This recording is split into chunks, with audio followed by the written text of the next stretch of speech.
আসসালামু আলাইকুম। আমরা আছি মাগুরা উচ্চ বালিকা বিদ্যালয় গার্লস স্কুল, যেটা নামে পরিচিত। এখানে আমাদের সাবেক প্রধান শিক্ষক মইনুল ইসলাম থাকতে মরহুম রাজা কিম্বার চাচা মসজিদের একটা জমি দান করেছিলেন, মানে পাঞ্জেখানা মেয়েদের নামাজ পড়া এবং অন্যান্য কাজ।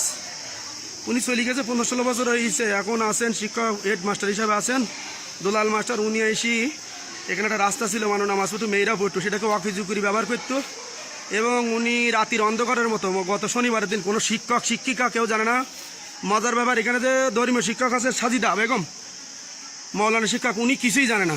এবং উনি এখান থেকে এটা ভেঙে নামমাত্রটা কমিটি তৈরি করি কিছু লোককে টাকা দেয়, ওনার চাটকারীর লোকজন আছে, তারা থেকে এই মসজিদে মানে পাঞ্জেখানার কাজটা করতেছে। আপনার ওনাদের যে সায়েন্স বিল্ডিং আছে তার সামনে একটা আছে ওইটা, এবং এই যে বিল্ডিংটা দেখছেন এই বিল্ডিংয়ের সামনে আছে মন্দির। অর্থাৎ এখানে যদি নামাজের জায়গা হয় তাহলে উনি যখন চলে যাবেন হিন্দু মুসলিম একটা দাঙ্গা বাঁধা যাবেন। এবং মজার ব্যাপার, উনি যা 15 থেকে 16 বছর হেডমাস্টার হিসেবে দায়িত্বে আছেন, উনি তখন কিন্তু এই সংস্কারের কাজটা করেন। উনি যখন চলে যাচ্ছে ফান্ডে 5 থেকে 6 লক্ষ টাকা আছে সম্ভবত, এই টাকাগুলো যাতে তহবিল শূন্য করি, উনি যে কমিটি করেছে তার চাটুকারী তার দালালেরা 5টা লোকজন যাতে টাকাগুলো খাতি পারে, এই জন্য উনি শেষ সময় করতে, মানে 17 বছর কিন্তু উনি করেননি। 17 বছর উনি অনেক শিক্ষক শিক্ষিকা নিয়োগ দিচ্ছে, ওনার বিরুদ্ধে 1 থেকে 2 কোটি টাকার অভিযোগ আছে।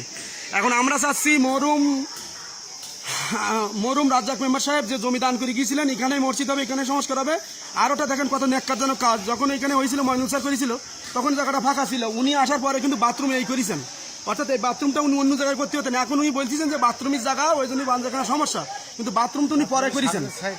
তারপরে আপনার এখানকার যারা মেয়ে আছে বা শিক্ষক শিক্ষিকা আছে, অনেকের কাছে শুনেছি তারা কেউ জানে না যে এটা কীভাবে ভেঙেছে কি না ভেঙেছে। হ্যাঁ, মানে একেবারে সাম্প্রদায়িক দাঙ্গা বাঁধানোর জন্যই তিনি এই কাজ করেছেন। এবং উনি যে এখান থেকে টাকা খাইছেন প্রতিষ্ঠানের যে তহবিল শূন্য করবে তারই পায় তারা। একাধিক মেয়েরা আছে, তোমাদের নামাজের জায়গা, তোমার নাম কি? আচ্ছা, তোমাদের নামাজের জায়গা যদি ওই জায়গায় নাই, এখানে সংস্কার করে করা হয় মন্দিরই তো সামনে, তাহলে সেটা ভালো হয় না? কোন জায়গায় ভালো হয়? এখানে ছিল, এটা সংস্কার হলে ভালো হতো।